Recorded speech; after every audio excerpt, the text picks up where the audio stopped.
Welcome. This is According to Callis, and we're standing in McKinney. Today is episode 255, and it's time for Texit Tuesday. That's right, it's September 6th. It's a Tuesday, and you know what that means? Yes, that's right. It's time for Texit Tuesday. Okay, once again, we're going to talk about all things relating to independence. Okay, for those of you that don't know, I have done, 15 or 20 different episodes on Texit. And I have to remind everybody, each and every time, I don't look at this as secession, I look at this as independence. Texas once was an independent country. They made a number of, let's call them, poor choices, and decided to join a union. That union has changed dramatically over the last 100 and some years. We tried to leave once before, and unfortunately we did not have the ability to make it stick. Well, times have changed, and I'm fairly certain that if we were so inclined, we could make it stick.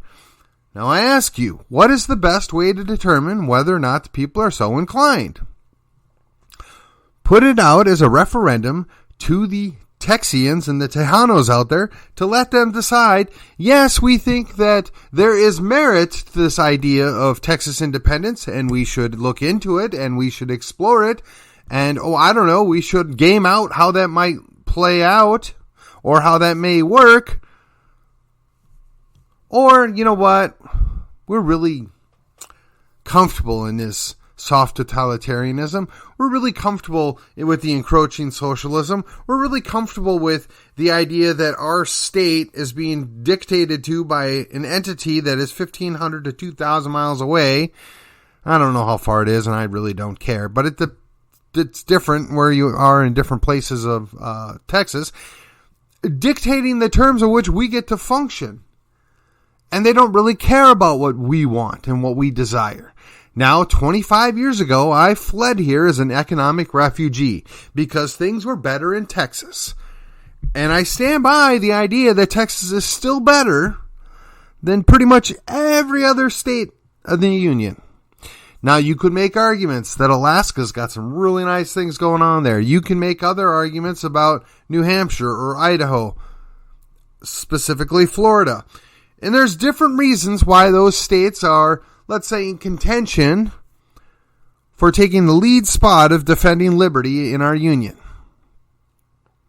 Or taking lead in the efforts to declare their independence from the ruling beast in D.C. They may not be so bold as to declare for their independence, like we would think Texas might, but they might be interested in other things. I mean, there's an independence party in Alaska. Heck, the Libertarian Free Staters have put forth a bill asking for a constitutional amendment in the state of New Hampshire to determine whether or not they want to go independent. And well, Florida has pretty much told the feds, go pound sand, we're going to do what we want to do in our state. Kudos to them, by the way. And I guess to a lesser extent, you've got South Dakota. So, let's circle back, if we will, for just a moment to Texas. Now, I know there's a lot of naysayers out there, and I've addressed them on more than one occasion. And I know Austin's got its problems. I know that we can't necessarily fix Austin under the current situation. Indeed, allegedly, our current governor won his primary with 2/3 of the votes, just like Lieutenant Dan. Now, color me just a little dubious on that outcome, but it is what it is. We're stuck with Lieutenant Dan and Governor Gregg, for better or for worse. Should we get our own independence, it would be against their demands that we don't. And I suspect some of that has to do with the idea that Governor Gregg thinks he's going to be President Gregg at some point. I just don't see that happening. But, he's got a lot more money than I do, and quite frankly, has been far more successful in politics than I have, so maybe that's possible, but I don't believe it. So to stand in the way of a movement that is only continuing to gain steam seems rather foolish. Perhaps he should stick his finger up into the breeze after he's thoroughly wetted it to determine which way the wind is blowing. And what would it hurt for there to be a non-binding referendum in a primary season in 2023, perhaps, to determine whether or not the people are really interested in exploring the idea of independence? Now, I suspect the real reason is they're cowards. The real reason is they're afraid that the outcome will not go their way. I suspect that they already know this, which is why they refuse to address it. Now, Daniel Miller's been all over this for over 20 years, and Nate Smith's been at his side for quite the majority of that time, I would imagine. And they have done oodles of time, energy, and effort into looking into a lot of the questions and the details having to do with this. So I'm not going to do that. If you want those answers, go to tnm.me, or I imagine if you just put Texit in your search engine of choice, you'll find it. But what I'll tell you is, all of this is a moot point if they're not going to let the people speak, if they're not going to let the people be heard. And I have advocated, and I will continue to advocate, let the people be heard. Win, lose, or draw. I mean, I really thought that Quebec might go their own way. And I'm not 100% certain that election was on the up and up, because it lost by such a slim margin. Brexit went down, and, there's still some questions, and their prime minister looks like they're being sold out even as we speak. But since the other prime minister delivered on one promise and one promise alone and just failed to do anything else, it would not surprise me to find out that, they cave in and rejoin the EU because, all the terrible things that happened after the pandemic that never seems to quit.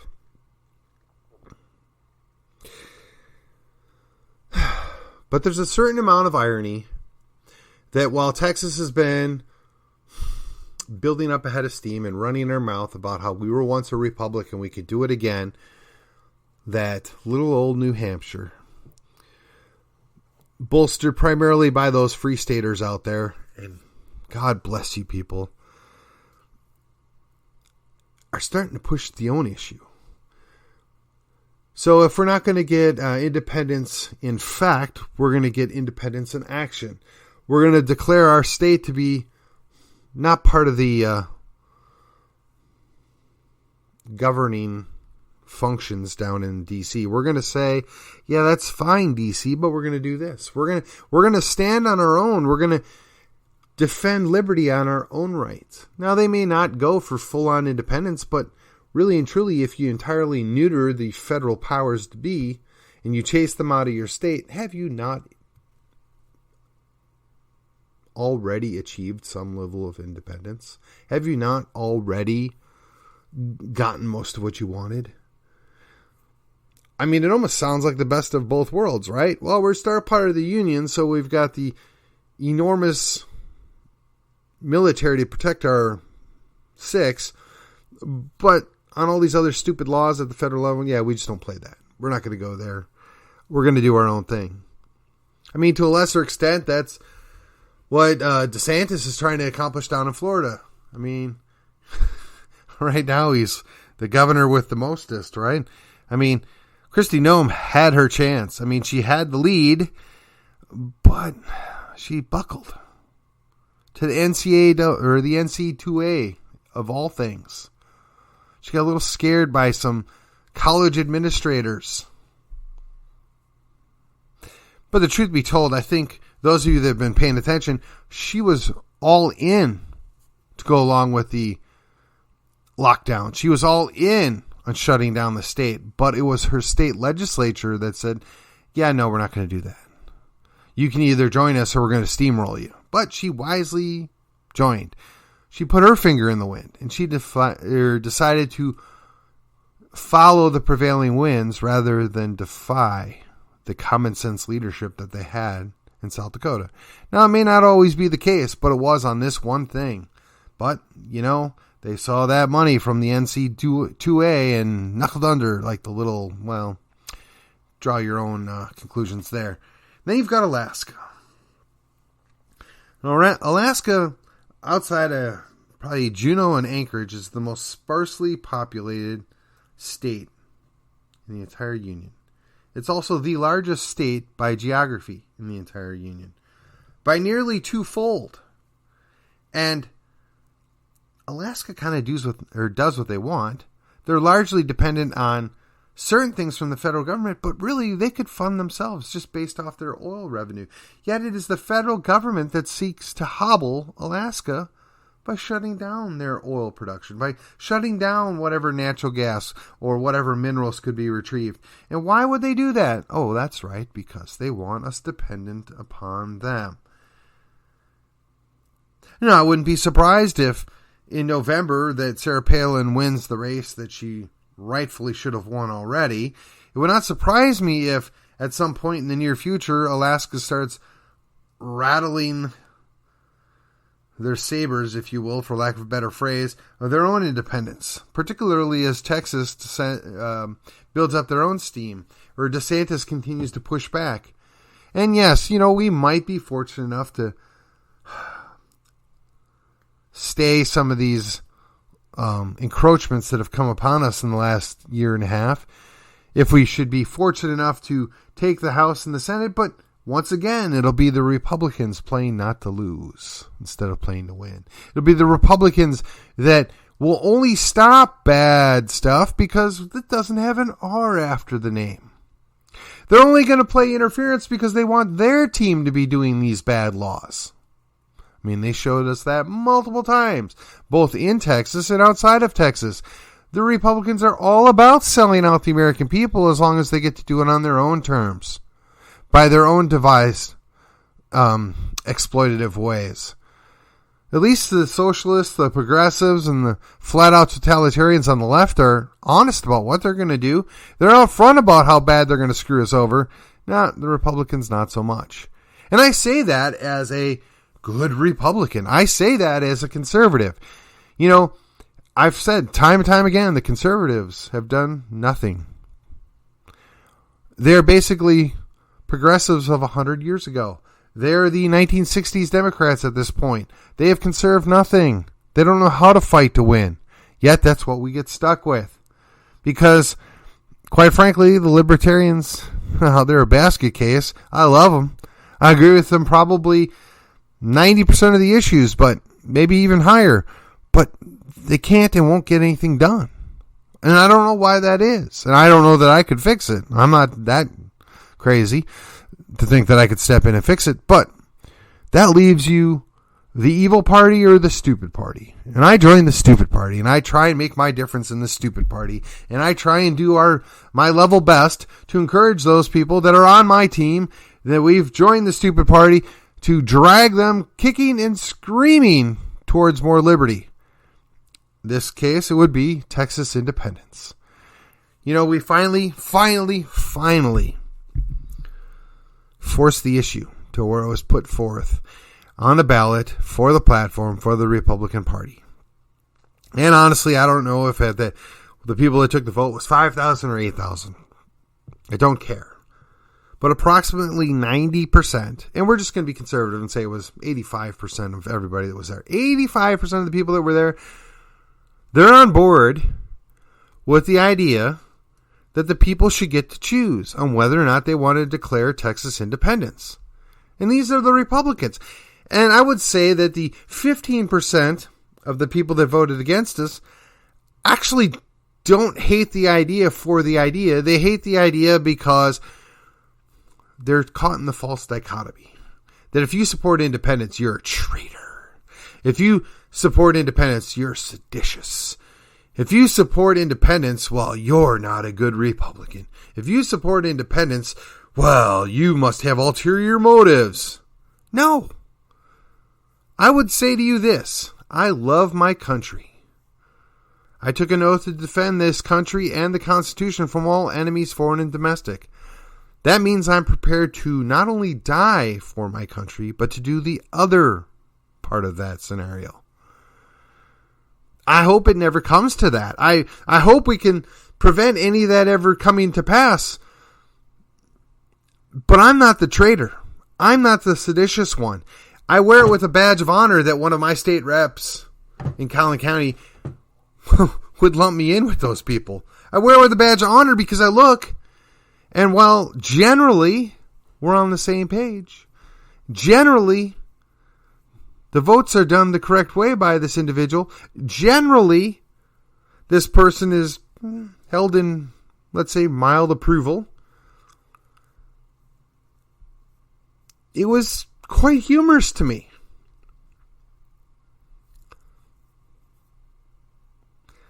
But I considered the source. See, the differences between myself and that individual is I put my money where my mouth is. I put my butt on the line. Now, I was fortunate. I did it in peacetime. I got to serve where there was really no giant risk. But I also enlisted during the first Gulf War.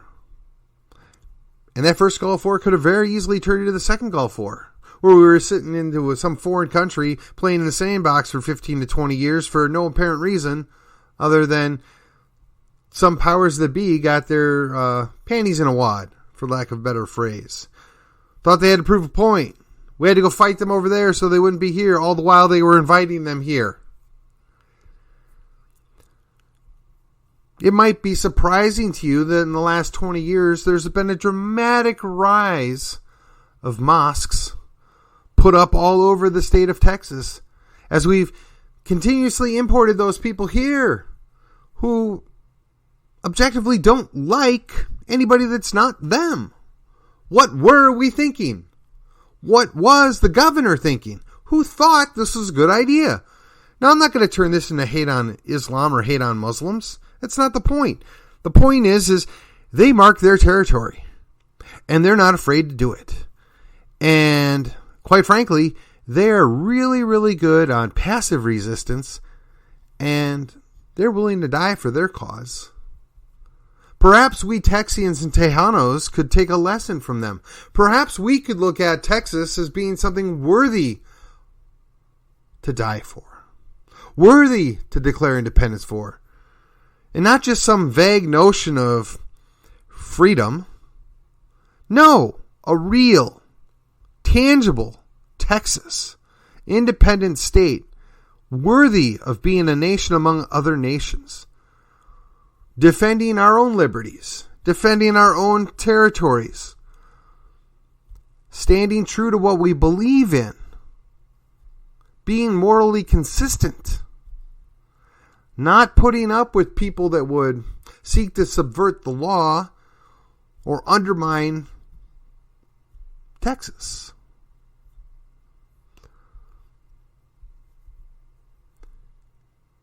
How is that somebody that is a problem? How is that somebody that needs to be watched, put on some list, swatted, and abused? It's not.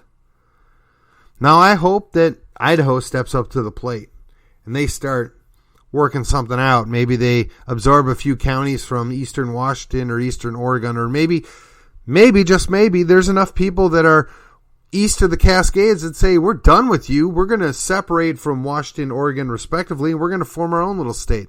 Now, somebody would point out, well, you kind of need the federal government to go along with that. They're not really allowed to do that on their own. Yeah, we'll tell that to West Virginia. Tell that to Maine. Both of them were created out of other states. It can be done. It's just a question of whether or not there's the will. There's that whole sector up there called the American Redoubt. If you're curious about that, you can go check out John Jacob Schmidt and his program. Talks about the American Redoubt. He talks about what's going on out there. And, there's a whole little undercurrent of Idaho, Montana, Wyoming, and then the eastern portion of those two states where they're like, yeah, we have nothing in common with the West Coast. we really think we could kind of do this on our own, but we want more people to come here that have similar values. We want more people to come here that are concerned about America. We got more people to come here that are willing to be independent and stand independently. Now, they're not looking to leave the union at this point, but they're looking at the fact that our union is beyond repair at this point. Our union is a walking corpse. And they're just saying, come here where we can take a stand for liberty. Come here where we can take a stand for what's left of America. I fail to see the fault in that. I say that we can do that in Texas. We're already here. Texas can do Texas. You guys can have the Northwest. I mean, there's no reason why there can't be more than one place standing. There can't. I mean, I wish New Hampshire the best. But man, you got Boston and New York a couple hours away. Man, that's going to be a rough go at it. Those people decide to invade your free state. But go for it, man. Texas, should we get our own sovereignty back, would probably be very happy to endorse and reaffirm your sovereignty. You know, this was supposed to be a confederation of independent states that came together to work together for the common good in economic things and mutual defense. Instead, it's become the monster on the Potomac, the beast system that seems to subjugate all to its will and to its power. It makes no difference if the person there's got an R or D after their name. They want to bend everybody to the will of DC. Not a fan of that. The simplest solution is for us to use Austin to interpose, to nullify, to tell the feds, go back from whence you came. We are Texas and we'll do our own thing. And yes, if that doesn't work, largely because the people down there don't have the spines to make it work, the next logical step is, well, we're just going to go ahead and declare our independence. I think that it's de facto and de jure are the two definitions, right? You can do it de facto, meaning that, yeah, we're going to do what we want to do and you can't stop us, or you can do it de jure, where you do it officially. I think I've got that right, but again, I'm doing this off the top of my head, flying by the seat of my pants as I often do, and being that it is a Tuesday and we're talking about Texit, why not? I mean, at this point, the whole premise is we have to convince people that don't have an opinion strongly one way or the other that we're not the enemy. We're not a bunch of seditious, traitorous people. We want what's best for Texas. We want to give us an opportunity to stand on our own 2 feet once again. And it's those that would oppose us, it is those that seek to undermine us and subjugate us under the foot, the boots, if you will, of DC, that are the problem. And it's a whole lot easier to fix Austin if you don't have DC involved. It's a whole lot easier to go down to Austin and get the right things if you get the people from California, New York, Washington, and Oregon out of our business. Yet, the very people that say they want what's best for Texas are the ones that are importing people from those states. And by people, I mean those businesses. I mean, we courted Boeing heavily. Now, Boeing's a defense contractor and a jet maker, but I would be willing to bet the vast majority of their employees that we're going to relocate here to Texas, we're not good conservatives. We're not really concerned about individual liberty. Just like the people that came here from Toyota. Just like the people that came here from Amazon. Just like the people that came here from Tesla. Now, I know. Elon Musk is probably a lowercase L libertarian. I think he, quite frankly, he's far more libertine than libertarian. Myself, I think he's far more of a technocracy fan than I'm comfortable with. But he's also the enemy of my enemy. So there is that. We have greater institutions that seek to bankrupt our oil companies, our oil exploration companies, our independent power producers. They seek to drive us back into a pre-industrial society. And quite frankly, I would be willing to bet 90% of Texans want no part of that. And I don't care if you're left or right on the political spectrum. Nobody really wants to go back to the days of Little House on the Prairie where we have sod homes out in the prairie and we have to get water out of the creek that's, controlled by the feds and run it through a filter that we may or may not be able to buy or afford. And, I don't know, we're not allowed to farm because, cows are destroying the ozone and wrecking the atmosphere, which is causing catastrophic climate change, and we're all going to die, and the feds don't allow such things. I'm pretty sure nobody really wants that. Anybody that pays attention to what these technocrats want us to do, nobody is really excited about eating bug meal. Nobody wants the idea of cricket butter. This is insane, yet this is what's being shoved down our throat, and the people that are in leadership down in Texas refuse to get off their backsides and do anything about it. Where are you, Lieutenant Dan, Governor Greg? What are you going to do about this? We have a right to say no. We have a right to defend ourselves. We have a right to redeclare our independence. Our Constitution says we can, and quite frankly, the U.S. Constitution doesn't stop us from doing it. It doesn't have to grant us the authority. We're a state, and the states created the federal government as well as wrote and agreed to the Constitution. And if the Constitution's not suiting our purposes anymore, we can just say, yeah, we're going to go our own way. And at this point, I really want to say, what are they going to do about it? Now, Sleepy Creepy Joe can say all he wants about those F-15s, but here's the thing.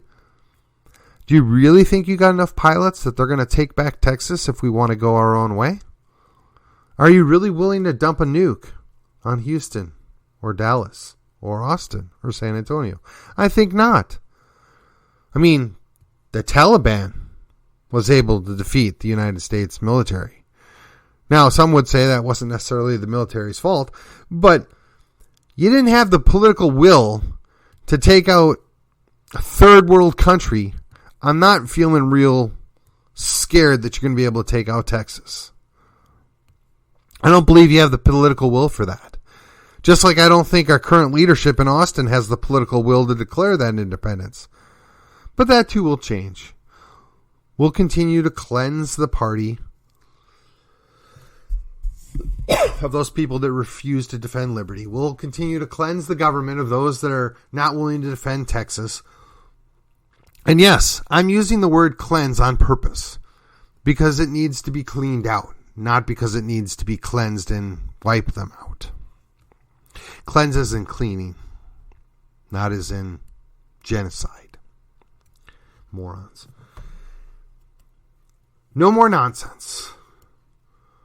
If you want independence, you have to be willing to declare it. If you want independence, you have to be willing to fight for it. If you want liberty, you have to declare it. If you want liberty, you have to defend it. And that means you have to defend people that you don't like or don't agree with.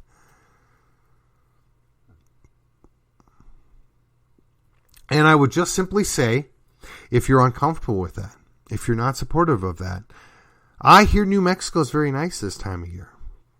I hear New York's even nicer this time of year. Perhaps you'd be more comfortable in Illinois or California or Washington or Oregon. Feel free to leave at any time if Texas going independent scares you. Because quite frankly, we don't need you. Go enjoy your chains. Wow, where did that come from? Go enjoy your chains in another state, in the other country. I will not be riding any trains anytime soon. And if you get what I'm getting at, then I don't have to explain it. Well, this was a Texit Tuesday. This was episode 255. This is the 6th day of September of 2022. And I'm standing up in McKinney, and I will see you on the other side.